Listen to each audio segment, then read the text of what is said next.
everybody does. Let me move over here. He's black belt. You want to? Oh, we have to move over here.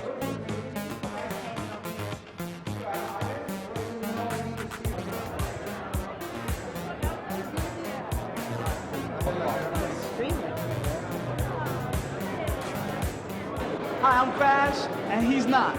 I'm Daze, and he wish he could be me.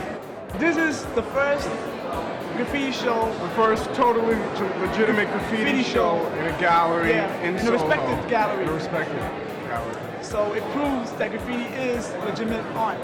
What do you say? I think you're right. Thank you, Boris.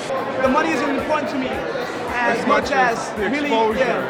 exposure and really what like counts. stretching my imagination to its limits. This is very funny. It's a Crash piece.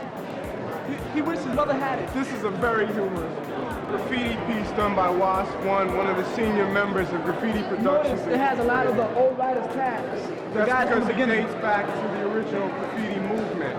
It wasn't really artistic. It was just the idea of getting around, getting your name all over the city. Getting That your was the name idea. established. This is funny. Need you go anymore? It's a design for a doormat. This is done by me. You can see he did this with his eyes closed. You're really focusing on the background. This is something a guy like him only dreams about.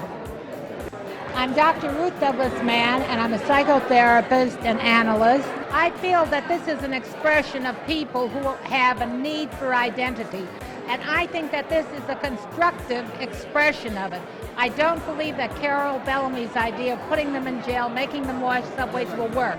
The more you punish these children, who tend to be somewhat rebellious, the more they're going to do it.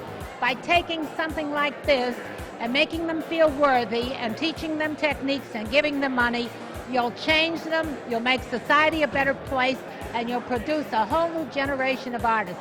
Always take the constructive approach. Thank you.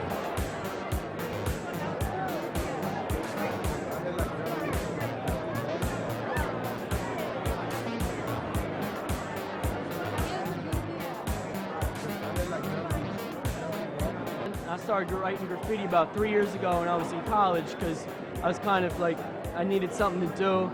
I started writing funky graffiti, which is mostly like hieroglyphics, the funky kind of graffiti, the kind you really can't understand. And then eventually I evolved into this New York style graffiti. That's what we call it in Philadelphia.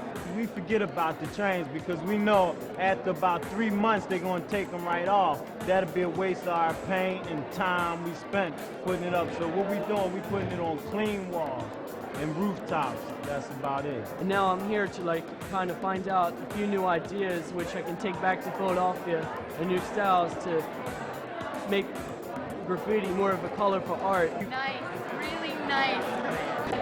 This is a roots art form, something that comes from the street, something that you don't go to school to learn for years and years.